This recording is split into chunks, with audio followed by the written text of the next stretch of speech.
We have been celebrating the Super Nintendo Entertainment System this week. My favorite week ever on Reviews on the Run. It is fun talking about these classic games, and Scott and I are going to talk about some of our favorites, and I'm going to start with a biggie.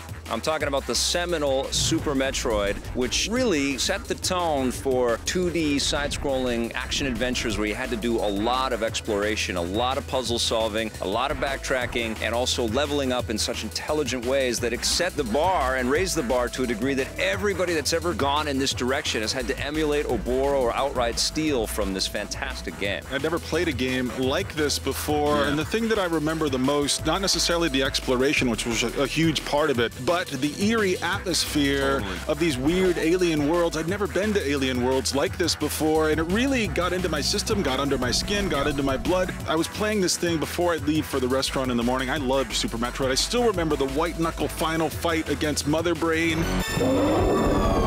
Never forget this moment.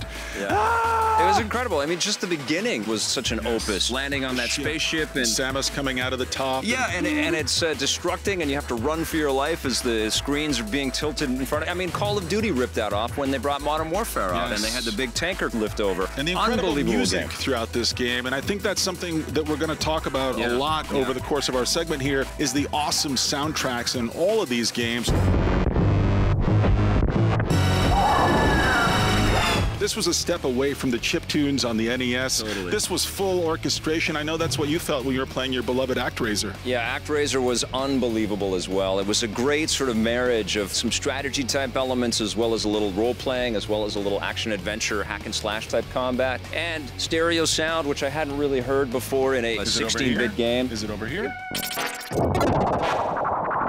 It just knocked me on my ass. I just couldn't believe that this was achievable in that day and age. Now, of course, it seems so rudimentary now, but ActRaiser was wonderful. And, you know, it's one of those games that I feel like it would be a very cool thing to revisit and bring into the modern age and use some 3D graphics and technology to rebuild it again. Yeah, somebody go back to ActRaiser, make it for Vic, call it ActRaiser again, and then subtitle just for you, Vic.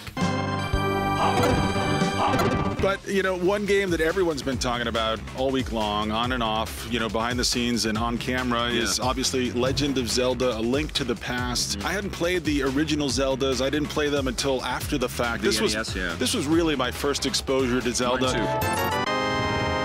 And man, right away, as soon as you get that rainy night when Link wakes up and he first finds the Master Sword, and just so many of these extraordinary moments, and then going into the various dungeons and digging deeper and deeper. This was the first game that I ever started 2 characters on, because I would hit a wall with my first character, and I'd be like, well, what else am I going to play? This was also the era when there wasn't new games every other day for us to play. I started a new character in Zelda, just started playing my way through, thinking maybe, hoping that I might see some way, something different, some way to unlock the next dungeon. Eventually, I figured it out, or else I'd call the Nintendo hotline. The magic, and you could do that back then. I think you still can. The magic of the Nintendo-developed Zelda games, almost all of the Nintendo games, is that you play them in your mind when you're not playing them.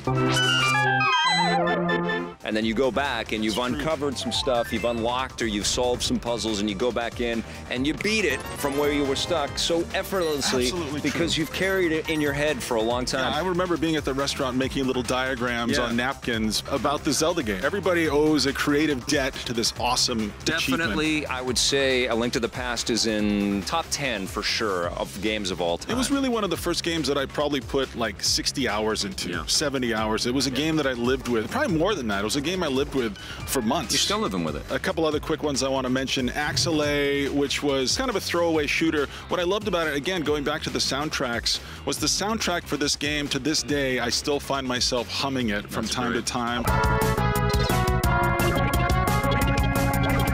And the gameplay was awesome, too. It was also the first shooter that I ever played that I played from start to finish multiple times. I just kept going back to it, playing it again and again. Remember the big problem with the Super Nintendo? There were tons of slowdown back then.